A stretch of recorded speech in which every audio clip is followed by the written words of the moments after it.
मुसलमानों को धमकी देने वाले संभल के पुलिस अधिकारी और सीईओ कुलदीप सिंह को इलाहाबाद हाई कोर्ट ने भी फटकार लगा दी है। बाज़ाब्ता इलाहाबाद हाई कोर्ट ने कह दिया है कि पुलिस अधिकारी के काम नहीं है और अगर कोई पुलिस अधिकारी किसी एक कम्युनिटी को धमकी देता है, उन पर कार्रवाई करने की बात करता है, लॉ एंड ऑर्डर के नाम पर उनको धमकाता है, तो ऐसे अधिकारियों की देश में कोई ज़रूरत नहीं है। देश के बड़े बड़े नेताओं ने कुलदीप सिंह की गिरफ्तारी का मुतालबा किया है, उसके खिलाफ एक्शन लेने की मांग की है। इसके बावजूद अभी तक पुलिस अधिकारी कुलदीप सिंह के खिलाफ कोई कार्रवाई नहीं की गई है।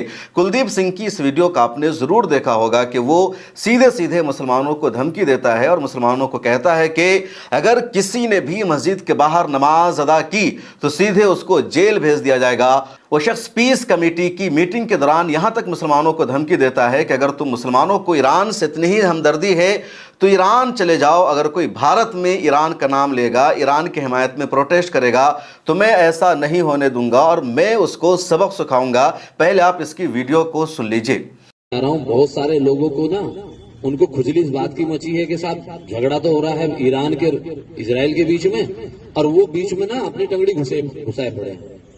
भाई अगर इतनी दिक्कत है तो आप बैठ जाओ जहाज में, जब जहाज लेने जा रहा है वहां ईरान में फंसे हुए भारतीयों को, तो जहाज में बैठ जाओ और चले जाओ और जाओ लड़ो ईरान की तरफ से, लौट के आ जाओ। लेकिन किसी दूसरे दो देशों के बीच में झगड़ा हो रहा है और उस झगड़े का अगर हमारे देश में कानून व्यवस्था पर कोई असर पड़ेगा तो हम फिर इलाज कराएंगे बहुत बढ़िया वाला।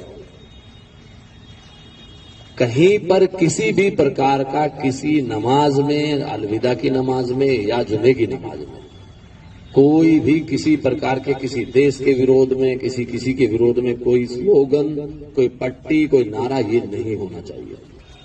हम हिंदुस्तानी हैं, हम भारतीय हैं, हम यहाँ सुकून से रह रहे हैं। दो देशों के बीच में, चार देशों के बीच में जो लड़ाई हो रही है वो उनके अपने अंतर्राष्ट्रीय मुद्दे हैं, वो जानेंगे उसके लिए। लेकिन कोई आदमी आए, साहब 10 आदमी खड़े होकर छाती पीट रहे हैं, हाय हाय हाय साहब ईरान को मार डाला, ईरान को मार डाला। अरे भाई इतना वो है तो चले जाओ ईरान, इसको जाना। लेकिन ये चीजें बिल्कुल हम बर्दाश्त यहाँ नहीं करेंगे कि हमारे यहाँ आके कोई भी आदमी अपने देश में आके यहाँ कोई फिजा बिगाड़े। है कुछ लोग ऐसे, एक दो जगह, एक दो कस्बों में लोगों ने इस तरह की हरकतें की है। तो हम दूसरे की लकड़ी, जबरदस्ती की लकड़ी, अरे उनको लेने दो भाई, तुम क्यों ले रहे हो उनकी लकड़ी। अगर ईरान के और अमेरिका के बीच में कोई विवाद है या कोई दूसरे देशों के बीच में विवाद है तो वो अपना सुलझा रहे हैं। अगर जरूरत पड़ेगी तो हमारी सरकार का काम है वो देखने का। लेकिन हम इस तरह से कोई ऐसा काम करें जिससे लोकल लेवल पे स्थिति खराब हो जाए या लैंड ऑर्डर की समस्या आए, आपस में कोई वैमनस्यता आए, कुछ आए, तो वो चीज कतई बर्दाश्त नहीं होगी। ये चीज आप सबको एक बार बता दीजिएगा। और पुलिस फिर वहां तक इलाज करती है कि जहां वो पोस्टर छपते हैं ना, जहां वो स्लोगन लिखे जाते हैं, फिर उन तक का इलाज होता है। आपने सुना कुलदीप सिंह की इस वीडियो को। इस वीडियो में सीधे सीधे मुसलमानों को धमकी दी गई है। मुसलमानों को कहा जा रहा है कि तुम ईरान को सपोर्ट नहीं कर सकते, ईरान की हिमायत में रैलियां नहीं निकाल सकते, ईरान से हमदर्दी नहीं रख सकते। अगर ईरान से तुमको इतनी ही मोहब्बत है तो ईरान चले जाओ, वहां जाकर के जंग लड़ो। दो मुल्कों की लड़ाई में भारत के लोगों का क्या काम। कुलदीप सिंह साहब, दो मुल्कों की लड़ाई है, लड़ाई अमेरिका और इजराइल की है, लड़ाई अमेरिका और ईरान की है। तो फिर इंडिया का जो एक बड़ा तबका है वो क्यों सोशल मीडिया पर लिख रहा है आई स्टैंड विद इजराइल। आपके मुल्क में गैस की किल्लत है, तेल की किल्लत है, लोग परेशान हो रहे हैं, जंग हो रही है ईरान और इसराइल में, और परेशान हिंदुस्तान के अवाम क्यों है। हिंदुस्तान के अवाम क्यों सड़कों पर लगातार लाइन में खड़ी हुई है, क्यों हिंदुस्तान की आवाम की अब मौत होने लगी है गैस ना मिलने की वजह से, क्यों पूरे देश में हाहाकार मचा हुआ है, क्यों आप ही के प्राइम मिनिस्टर नरेंद्र मोदी को लोग अब चिढ़ा रहे हैं, उनका मजाक उड़ा रहे हैं नाली से गैस निकाल करके कि मोदी जी ने कभी कहा था कि सिंपल सी टेक्नोलॉजी है, गटर में पाइप डालो और उसमें से गैस निकालो और चाय बना लो। तो अब देश भर में लोग मजाक उड़ा रहे हैं, मीम बना रहे हैं। लड़ाई तो ईरान और इजराइल की है, लेकिन क्यों हिंदुस्तान में होटल बंद हो रहे हैं, यहाँ लोग चूल्हा पर खाना बनाने पर मजबूर हैं। यहाँ 900 का जो गैस सिलेंडर है वो 2500 का, 3000 का मिल रहा है। क्यों? दो मुल्कों की लड़ाई का असर हिंदुस्तान पर नहीं पड़ना चाहिए, लेकिन पड़ रहा है। तो जब आप पर असर पड़ सकता है तो दूसरों पर भी असर पड़ सकता है। मुसलमानों का ईमान का रिश्ता है, ईमान का ताल्लुक़ है ईरानी कौम से, ईरान वालों से को मुसलमान है, यहाँ के लोग भी मुसलमान हैं। और अगर एक मुसलमान पर हमला होगा, एक मुसलमान को मारा जाएगा तो दुनिया भर के मुसलमानों को तकलीफ़ होती है। लेकिन यहूदियों से, इसराइल के लोगों से क्या रिश्ता है? इज़राइल के लोग गाय खाते हैं। वहाँ कोई ऐसा घर नहीं, कोई ऐसा रेस्टोरेंट नहीं, कोई ऐसा होटल नहीं जहाँ गाय का गोश्त ना खाया जाता हो। और हिंदुस्तान में हिंदुओं के लिए तो गाय माता का दर्जा रखती है। गौ माता पर यहाँ बैन है। गाय को गौ माता का दर्जा होने की वजह से यहाँ कोई गाय अगर काटता है, गाय का गोश्त खाता है, उसको जेल भेजा जाता है, मॉब लिंचिंग की जाती है। तो बुनियादी इख्तलाफ है आपका इनमें और उनमें। इसके बावजूद यहाँ के लोग इजराइल को सपोर्ट कर रहे हैं, सरकार इजराइल को सपोर्ट कर रही है। ऐसा क्यों?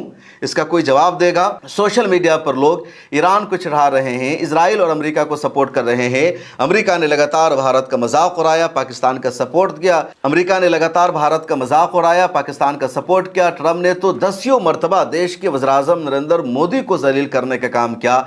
इसके बावजूद दोबारा हिंदुस्तानी अवाम ट्रंप के लिए पूजा पाठ कर रही है, हवन कर रही है, नेतन्याहू के लिए पूजा पाठ हो रहा है। क्यों? क्या रिश्ता है आपका? ना तो आपका ईमान का रिश्ता है, ना आपका कल्चर का रिश्ता है, ना आपका तहजीब का रिश्ता है। कोई रिश्ता नहीं है।